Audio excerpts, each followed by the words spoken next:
తిరుమల శ్రీవారి లడ్డూ వివాదంపై సుప్రీంకోర్టులో విచారణ కొనసాగుతోంది. టీటీడీ తరపున సిద్ధార్థ లూత్రా వాదనలు వినిపిస్తున్నారు. కేంద్రం తరపున సొలిసిటర్ జనరల్ తుషార్ మెహతా, ప్రభుత్వం తరపున ముకుల్ రోహత్కి వాదనలు వినిపించగా సిట్ సభ్యులపై తమకు ఎలాంటి సందేహాలు లేవన్నారు రోహత్కి.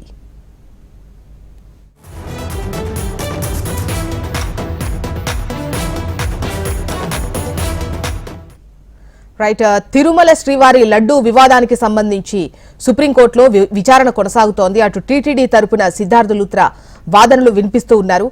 కేంద్రం తరపున సొలిసిటర్ జనరల్ తుషార్ మెహతా వాదనలు వినిపించిన విషయం మనకు తెలిసిందే. అయితే కేంద్రాన్ని ముఖ్యంగా అంటే సిట్ ఇన్వెస్టిగేషన్ బెటరా లేదంటే కేంద్ర దర్యాప్తు సంస్థతో విచారణ జరిపించాలా అన్నటువంటి విషయం తెలియజేయాల్సిందిగా చెప్పగా మరింత సమయం కావాలి అని చెప్పేసి సొలిసిటర్ జనరల్ తుషార్ మెహతా చెప్పిన విషయం మనకు తెలిసిందే. సో ఇవాల్టికి వాయిదాను ప్రస్తుతం విచారణ అయితే కొనసాగుతోంది. అయితే ప్రభుత్వం తరపున వాదిస్తున్నటువంటి ముకుల్ రోహత్కి ఆయన సిట్ సభ్యులపై ఎటువంటి సందేహం లేదు అని చెప్పినటువంటి క్రమం.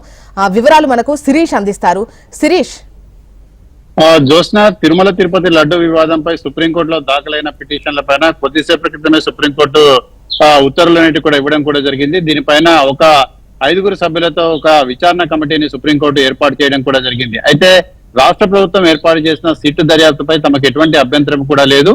ఒక కేంద్ర ప్రభుత్వానికి సంబంధించిన ఆఫీసర్ యొక్క పర్యవేక్షణలో సిట్ దర్యాప్తు అనేది కూడా చేస్తే తమకు ఎటువంటి అభ్యంతరం లేదని చెప్పేసి కేంద్ర ప్రభుత్వం తరఫున కోర్టులో అపేర్ అయిన సొలిసిటర్ జనరల్ తుషార్ మెహతా కోర్టుకు తెలియజేయడం కూడా జరిగింది. తుషార్ మెహతా వాదనతోటి ఇటు రాష్ట్ర ప్రభుత్వం తరఫున తిరుమల తిరుపతి దేవస్థానం తరఫున విచారణకు హాజరైన సిద్ధార్థ లూత్రా అదేవిధంగా ముకుల్ రోహత్కి కూడా దాంతో ఏకీభవించారు. కానీ దీనిపైన ఇటు రవి సుబ్బారెడ్డి తరపు న్యాయవాది కపిల్ సిబాల్ అభ్యంతరం కూడా వ్యక్తం చేయడం జరిగింది.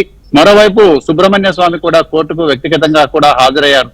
సో ఈ నేపథ్యంలో వీళ్ళిద్దరూ కూడా దాన్ని అభ్యంతరాన్ని వ్యక్తం చేయడం కూడా జరిగింది. అయితే రాష్ట్ర ప్రభుత్వం ఏర్పాటు చేసిన సీటు దాని యొక్క విచారణ పైన తమకు ఎటువంటి నమ్మకం కూడా లేదు అని చెప్పేసి కూడా వాళ్ళిద్దరు కూడా అభ్యంతరం అనేది కూడా వ్యక్తం చేశారు. సో కేంద్ర ప్రభుత్వం యొక్క పర్యవేక్షణలోనే పూర్తి స్థాయి కమిటీ అనేది కూడా ఏర్పాటు చేయాలి. సిబిఐ విచారణకు అప్పగిస్తే తమకు ఎటువంటి అభ్యంతరం లేదని చెప్పేసి కపిల్ సిబాల్ తన యొక్క వాదనలంటి కూడా వినిపించడం కూడా జరిగింది. అయితే కపిల్ సిబాల్ వాదనలతోటి ఇటు సుబ్రహ్మణ్య స్వామి కూడా ఏకీభవించారు. దీంతో మధ్య మార్గంగా ద్విసభ్య ధర్మాసనం జస్టిస్ బిఆర్ గవాయ్తో కూడిన ద్విసభ్య ధర్మాసనం ఈ కేసు పైన ఒక ఉత్తర్వులన్నిటి కూడా పాస్ చేయడం కూడా జరిగింది. సిబిఐ డైరెక్టర్ ఆధ్వర్యంలో ఈ విచారణ అనేది కూడా జరుగుతుంది. సిబిఐ డైరెక్టర్ నామినేట్ చేయబడిన 2 సిబిఐ అధికారులు ఈ విచారణను కూడా కొనసాగిస్తారు. దాంతో పాటుగా ముఖ్యంగా రాష్ట్ర ప్రభుత్వం నుంచి అంటే రాష్ట్ర పోలీసు వ్యవస్థ నుంచి రాష్ట్ర ప్రభుత్వం నియమించిన 2 అధికారులు అంటే ఇటు సిబిఐ నియమించిన 2 అధికారులు అదేవిధంగా రాష్ట్ర ప్రభుత్వం నియమించిన 2 అధికారులు మొత్తం 4 అధికారులు food safety standards authority of ఇండియాకి సంబంధించి ఫిసాయికి సంబంధించి చైర్మన్ ఎవరైనా అయితే నామినేట్ చేస్తారో అతను మొత్తం 5 సభ్యులు కూడా కలిసి ఈ తిరుమల తిరుపతి లడ్డు వివాదం పైన విచారణ అనేది కూడా జరుపుతారు. ఈ విచారణ మొత్తాన్ని కూడా సిబిఐ డైరెక్టర్ పర్యవేక్షిస్తారని చెప్పేసి కూడా కోర్టు ఉత్తర్వులు అనేది కూడా ఇవ్వడం జరిగింది. ఈ వివాదంపై దాఖలైన 4 పిటిషన్లు ఏవైతే ఉన్నాయో 4 పిటిషన్ల పైన కూడా విచారణను కూడా ముగించడం కూడా జరిగింది. సో మొత్తం మీద కూడా ఇటు గత కొద్ది రోజులుగా తిరుమల తిరుపతి లడ్డు వివాదంపై జరుగుతున్న ఏదైతే ఈ ఇష్యూ ఏదైతే ఉందో ఇది మొత్తం కూడా సిబిఐ పర్యవేక్షణలో అంటే సిబిఐ డైరెక్టర్ యొక్క పర్యవేక్షణలోకి విచారణ అనేది కూడా వెళ్ళడం కూడా జరిగింది. అయితే మధ్య మార్గంగా అన్ని వర్గాలను కూడా సంతృప్తి పరుస్తూ అన్ని వర్గాలకు అనుకూలంగా కూడా ఈ జడ్జిమెంట్ అనేది కూడా ఇవ్వడం కూడా జరిగింది.